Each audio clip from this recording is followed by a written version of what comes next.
दोस्तों नमस्कार, मैं अर्पित स्वागत करता हूं आपका हेल्थ फर्स्ट शो में। दर्शकों, हमारी हमेशा कोशिश रहती है आपकी हर बीमारी से जुड़ी समस्या से निजात दिलाने की, जो बनी हुई है आपकी परेशानी का सबब। आपकी हर बीमारी का मिला इलाज आपको मिलेगा आज हेल्थ फर्स्ट शो में।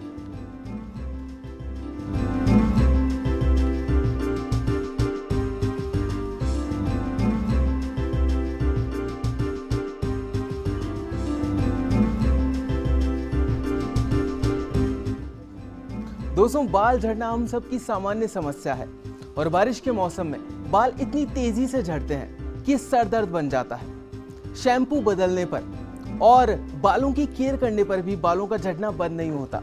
बारिश में या सामान्य ही बाल झड़ने लगते हैं, बाल रूखे हो जाते हैं। ऐसे में डॉक्टर ही हमें बता सकते हैं कि किस तरह हम बालों का ध्यान रख सकते हैं। तो आज हम बात कर सकते हैं डॉक्टर दिनेश माथुर से, जो कि त्वचा रोग विशेषज्ञ हैं। डॉक्टर साहब, आपका बहुत बहुत स्वागत है हमारे शो में। अगर आप बालों से जुड़ी किसी भी समस्या का समाधान चाहते हैं तो आप हमें कॉल कर सकते हैं। हमारा नंबर लगातार आपकी टीवी स्क्रीन पर फ्लैश हो रहा है। डॉक्टर साहब, सबसे पहले मैं आपसे जानना चाहूँगा कि क्या कारण होता है, किस कारण से बाल झड़ते हैं? देखिए, बाल वैसे तो नॉर्मल कोर्स के अंदर भी झड़ते हैं। एक आदमी के शरीर पे जो है वो शरीर पे तो खैर बहुत ज़्यादा होते हैं, लेकिन सर के अंदर माने तो करीबन 1 लाख बाल के करीबन होते हैं। वो बाल जो हैं वो एक अंदर जो डर्मल पेपिला होता है उससे अंदर से ग्रो करता हुआ आता है और उसके एक पर्टिकुलर साइकिल होती है। जब उस साइकिल को वो अटेंड कर लेता है तो उसके अंदर वो झड़ना चालू हो जाता है, गिरना चालू हो जाता है। एनाजन, कैटाजन, टिलोजन, इसके जो है फेजेस होते हैं। और जब वो झड़ने वाली फेज़ के अंदर आते हैं तो उसके अंदर 5 से 10% बाल जो है वो झड़ने वाले उसके अंदर होते हैं। तो बाल झड़ना एक नॉर्मल और साधारण प्रक्रिया है, लेकिन जब ये ज़्यादा झड़ने लग जाते हैं तब चिंता का कारण बन जाता है। और कई बार तो ज़्यादा चिंता के कारण भी झड़ने लग जाते हैं और ज़्यादा झड़ने लग जाएँ तो चिंता का कारण बन जाता है। अच्छा डॉक्टर साहब, अगर मैं बात करूं बाल झड़ने की, आप कह रहे हैं सामान्य तौर पर भी झड़ते हैं बाल, तो कितने बाल झड़ना सामान्य माना जाता है, मतलब नॉर्मल माना जाता है? देखिए, नॉर्मल तो जो है नॉर्मल कोर्स के अंदर अगर कहें तो अराउंड 25 to 50 बाल जो है 25 से 50 बाल सर के बाल यदि झड़ते हैं तो वो उसके अंदर कोई एबनॉर्मल नहीं है। लेकिन वो हर दिन इतने नहीं झड़ते हैं और ये ज़रा सा भी बाल झड़ते ही लोगों को परेशानी होने लग जाती है। तो इसके साथ संभाल के लिए और इनको टेक केयर करने के लिए क्या बातें करनी है, वही आज हम विस्तार से चर्चा करेंगे। अच्छा डॉक्टर साहब, अगर मैं बात करूं तो हेरिडिटी कितना बड़ा कारण, मतलब या फिर मैं कहूं रोल प्ले करता है बालों के झड़ने में? बालों के झड़ने के अंदर हेरिडिटरी इतना रोल प्ले नहीं करता, लेकिन एक एंड्रोजेनेटिक एलोपेशिया जिसको बोलते हैं, जिसमें कि आपने देखा होगा कि मेल पैटर्न बाल्डनेस जिसको बोलते हैं, और जो पुरुष वर्ग जो होता है उनकी जो बालों की जो हेयर लाइन होती है वो धीरे धीरे रिसीड करने लगती है, पीछे जाने लगती है और बीच के अंदर से जो है वो बालों की पट्टी रह जाती है। प्लस इसके साथ साथ में जो उनके पीछे का जो गोल है, जिसको कि चांद यहाँ जब सर के पीछे के हिस्से पे वहाँ पे गोल गोल हिस्से के अंदर बाल झड़ने लग जाते हैं और इस पैटर्न को एंड्रोजेनेटिक एलोपेशिया या मेल पैटर्न बाल्डनेस कहते हैं। अगर आपको भी बालों से संबंधित कोई भी समस्या है, यानी कि आप भी अगर बाल झड़ने से बड़े ही परेशान हैं, तो आप भी हमें कॉल कर सकते हैं। हमारा नंबर लगातार आपकी टीवी स्क्रीन पर फ्लैश हो रहा है। डॉक्टर साहब, आमतौर पर देखा गया है कि महिलाओं के और लड़कियों के बाल बड़े बड़े होते हैं, लंबे होते हैं, तो उनमें समस्या बहुत ज़्यादा देखी जाती है बाल झड़ने की और टूटने की। तो डॉक्टर साहब, उस समस्या से कैसे निजात पाया जा सकता है? देखिए, बाल झड़ने की तो जब लड़कियों के तो चूँकि वो बाल काटते नहीं हैं, लड़कों के तो बाल काटने लग जाते हैं। अगर लड़कों के भी या पुरुषों के भी बाल नहीं काटे तो जैसे आपने देखा होगा कि साधु के, बाबा के जो लोग नहीं काटते उनके लंबे लंबे बाल हो जाते हैं। बहुत सारे ऐसे सेलिब्रिटीज़ भी हैं, बहुत सारे ऐसे लोग भी हैं जो कि बाल लंबे करके रखते हैं। तो बाल लंबे या छोटे होने का जो है उससे पुरुष और स्त्री का कोई बहुत ज़्यादा ताल्लुक नहीं है।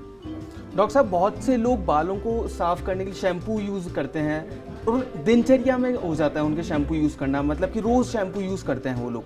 तो रोज़ शैम्पू यूज़ करना कितना हानिकारक है, कितना हार्मफुल हो सकता है? देखिए, शैम्पू जो है सारे के सारे डिटर्जेंट बेस्ड होते हैं जी, और सोडियम लॉरेल सल्फेट, उनमें जो कई सारे जो हानिकारक जो होते हैं। तो इसलिए यदि शैम्पू किया जाए तो वो हफ्ते में 1 या 2 बार बहुत है और उसके साथ में शैम्पू के साथ में कंडीशनर का इस्तेमाल भी करना चाहिए, क्योंकि रोज़ाना जो लोग बाग शैम्पू करते हैं उससे बाल रफ़ और ड्राई हो जाते हैं और उससे भी जो है झड़ने की समस्या हो सकती है। डॉक्टर साहब, बारिश का मौसम स्टार्ट हो गया है तो अक्सर लोग भीग जाते हैं, उनके बाल भीग जाते हैं बारिश के मौसम में, बारिश के पानी से। तो कितना हानिकारक होता है बारिश का जो पानी होता है वो बालों के लिए? देखिए साहब, ऐसी तो कोई बात नहीं है कि साहब बारिश के पानी में यदि भीग गए तो बाल ज़्यादा झड़ेंगे या नहीं भीगे तो नहीं झड़ेंगे। तो इसमें बारिश के पानी का ऐसा कोई बहुत ज़्यादा डायरेक्टली रोल नहीं है।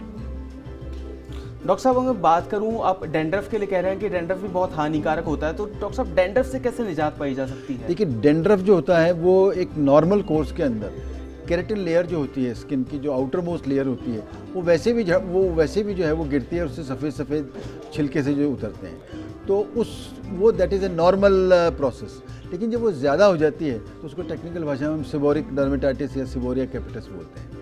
तो वो जब होने लगती है तब उसका इलाज ज़रूरी होता है। नॉर्मल कोर्स के अंदर जो डैंड्रफ होती है that is a normal thing. लेकिन यदि वही ज़्यादा होने लग जाती है तो उसको सेबोरिक डर्मेटाइटिस कहते हैं, और उसके इलाज के लिए कई प्रकार के लोकल दवाइयाँ देते हैं, शैम्पू देते हैं और गोलियाँ देते हैं। डॉक्टर साहब इस चर्चा को हम आगे भी जारी रखेंगे। अभी के लिए सुमेरपुर से पायल जी जुड़ गई हैं हमारे साथ।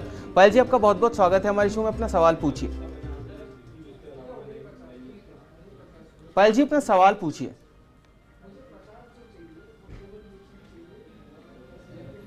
डॉक्टर साहब लगता है उनका संपर्क हमसे कट गया है। डॉक्टर साहब एक चीज़ मैं आपसे और जानना चाहूँगा कि मॉइस्चर कितना इंपॉर्टेंट होता है बालों के लिए, बिकॉज अक्सर लोग चाहते हैं कि उनके बाल ड्राई रहें, ऑयल ना लगे बालों में, तो कितना इंपॉर्टेंट? ऑयल तो देखिए नॉर्मल कोर्स के अंदर भी जो है ना वो ऑयल निकलता है शरीर से, और त्वचा से जब ऑयल निकलता है जो कि नेसेसरी है।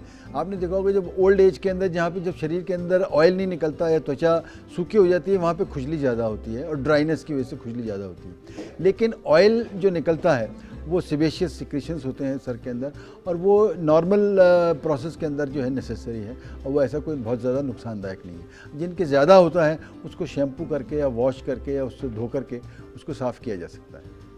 डॉक्टर साहब बहुत से लोग मसाज करवाते हैं बालों में, बहुत से लोग स्पा लेते हैं ये सोचकर कि नहीं बाल बहुत ज़्यादा अच्छे हो जाएंगे उनके, तो वो कितना हार्मफुल होती है लोगों के लिए? मसाज जो है यदि ऑयल मसाज हो या नॉर्मल हल्के जो है हाथ से वो मसाज हो, उसमें कहीं कोई नुकसान नहीं है।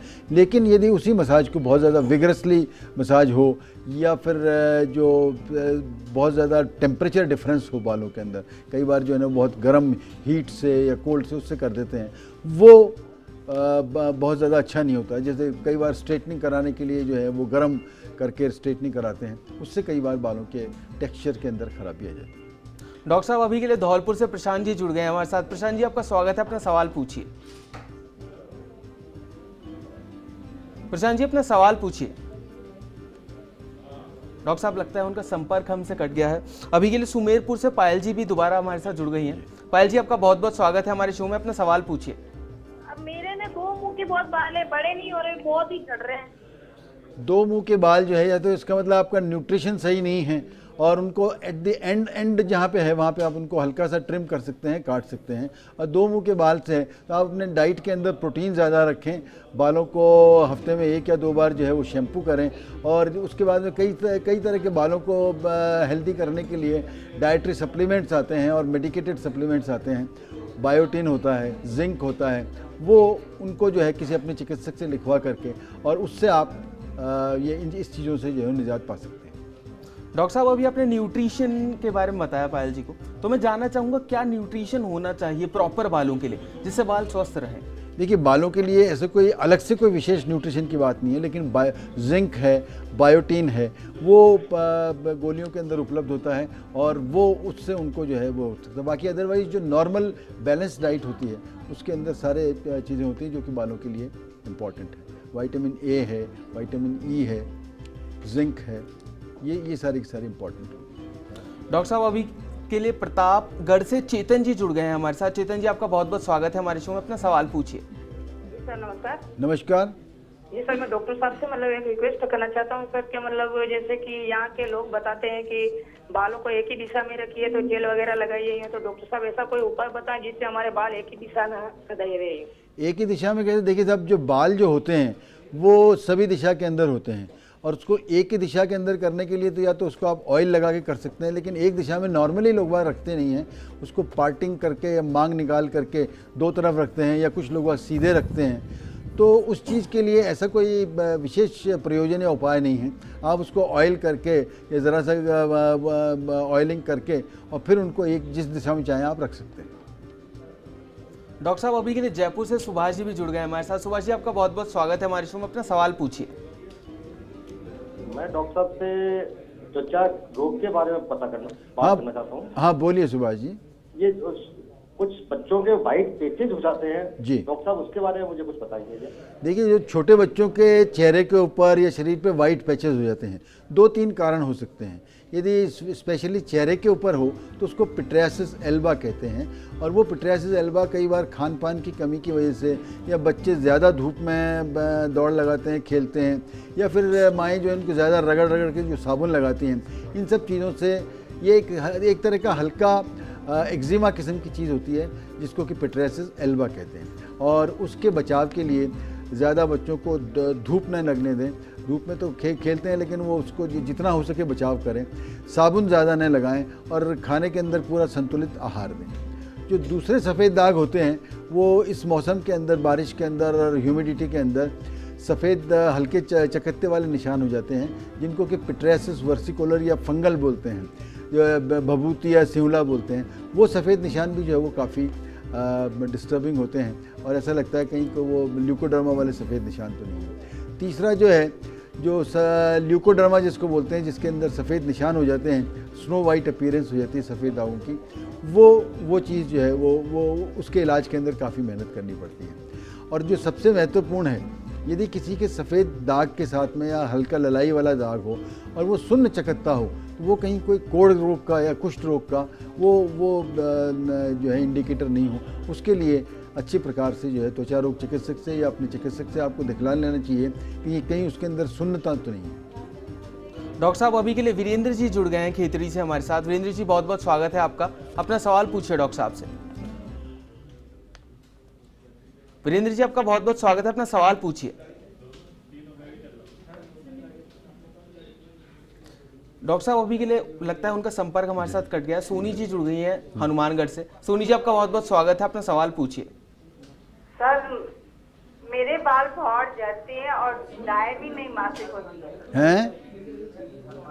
झड़ते हैं और डाई कोई भी माफिक नहीं होती है। हाँ, डाई माफिक नहीं होती, वो तो बहुत कॉमन चीज़ है, क्योंकि डाई के अंदर पैराफिनाइलिन, डाइमीन और ये कई प्रकार के केमिकल्स होते हैं।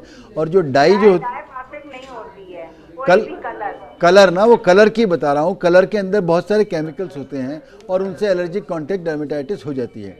तो ऐसी स्थिति के अंदर आपको उसको टेस्ट करके ही लगाना चाहिए, या कई मेडिकेटेड डाइज आती हैं जिनके अंदर ये कई प्रकार के जो है हार्मफुल केमिकल्स नहीं होते हैं, उसको आप पहले टेस्ट करके वो लगाना चाहिए। और दूसरा, यदि आप डाई नहीं लगाएं तो बेहतर है, लेकिन यदि बालों को रंगने की वो हो तो जो अपनी ऑर्डिनरी मेहंदी होती है वो मेहंदी का इस्तेमाल कर सकते हैं।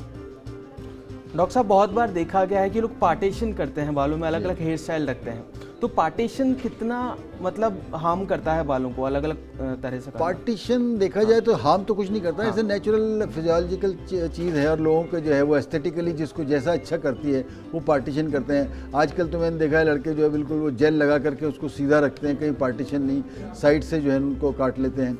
पार्टीशन का ऐसा कोई मेडिकल या टेक्निकल रोल नहीं है, लेकिन हाँ कई बार जो गाँव के अंदर लेडीज़ होती हैं, और आपने देखा होगा सर के अंदर जो बोरला होता है उसको खींच करके बांधते हैं, या उसको बहुत ज़्यादा जो है ना बहुत दिनों तक वो टाइट खिंचा हुआ रहता है, तो उससे ट्रैक्शनल एलोपेशिया हो जाता है, बाल झड़ने लग जाते हैं। बाकी पार्टीशन का और कोई रोल नहीं। डॉक्टर साहब अभी के लिए धौलपुर से एक दर्शक जुड़ गए हैं हमारे साथ, अपना सवाल पूछिए डॉक्टर साहब से। भाई को प्रॉब्लम है, बालों में रेड पैचेस हो रहे हैं उसको, और उसके बाल बहुत जड़ से निकल के आते हैं, जब सो के उठता है हाँ, तो उसके बाल ऐसे पिलो के ऊपर के बाल चिपके रहते हैं। हाँ, और सिर में खुजली चलती रहती है, स्किन निकल के आती है उसकी। इसका मतलब या तो सेबोरिक डर्मेटाइटिस है उनके, अगर यदि रेड चकत्ते हो रखे हैं, बाल झड़ते हैं, तो जिसको कि जो डेंड्रफ का जो सीवियर फॉर्म जो है सेबोरिक डर्मेटाइटिस जिसको बोलते हैं वो हो रखी है, और उसके लिए खाने के लिए कुछ गोलियां देंगे, और लगाने के लिए जो है वो स्टे ऑन लोशंस होते हैं जो रात को लगाते हैं, और सवेरे शैम्पू से उसको साफ़ करना चाहिए, और उसके बाद में भी लगाने के लिए दवा देते हैं। चलिए वक्त हो चला एक छोटे से ब्रेक का, लेकिन कहीं मत जाइएगा, जल्द वापस हाजिर होते हैं हेल्थ फर्स्ट शो में।